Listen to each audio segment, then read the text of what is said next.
ഞാൻ വിളിച്ചപ്പോ അവിടുന്ന് തുടങ്ങി വിളിച്ചപ്പോ ഓടി വേഗം അവിടെ പോയി കിടന്നു. വിളിക്കുമ്പോ അങ്ങോട്ട് ഓടില്ലേ? ഇണക്കില്ലല്ലോ അല്ലേ? ഇണക്കില്ലല്ലോ. എന്നിട്ട് ഞാൻ അവിടെ ചെന്ന് ഫോട്ടോ എടുത്തപ്പോ മൂപ്പര് അവിടെ പോയി കിടന്ന്. അടുത്തേക്ക് പോയോ?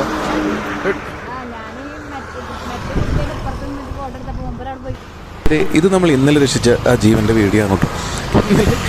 ഒരുപാട് കേസുകൾക്ക് വേണ്ടി ഓടിപ്പോയതിന് ഇടയിലാണ് നമ്മൾ അടുത്തായിട്ട് തന്നെ ഇങ്ങനൊരു കേസ് ഇന്നൊരു താത്ത വിളിച്ച് പറഞ്ഞത്. നല്ല പൊരി വെയിലാണ്.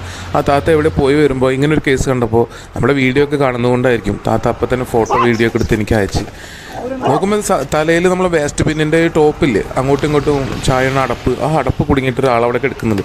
താത്ത ഓൾറെഡി വീട്ടിലെത്തി. പക്ഷെ ഞാൻ വിളിച്ചപ്പോഴേക്കും താത്ത അങ്ങോട്ട് വന്നു. എന്നിട്ട് എനിക്ക് കാണിച്ചു, സ്ഥലം കാര്യങ്ങളൊക്കെ കാണിച്ചു തന്നു, എൻ്റെ കൂടെ വന്നു. അവർ നോമ്പെടുത്ത് നിൽക്കുകയാണ് ആ വെയിലത്ത് പോലും. പക്ഷേ എനിക്കപ്പോൾ തോന്നിയൊരു കാര്യം, അവർ 1000 നോമ്പെടുക്കുന്നതിനേക്കാൾ തുല്യമാണ് അവരാ ചെയ്ത ആ ജീവൻ രക്ഷപ്പെടുത്താൻ എൻ്റെ കൂടെ നിന്ന താത്തയുടെ മനസ്സിന് എത്ര നന്ദി പറഞ്ഞാലും മനസ്സിലാവില്ല. അവർ എന്താ പറയുക, അവർ യഥാർത്ഥൊരു മനുഷ്യൻ.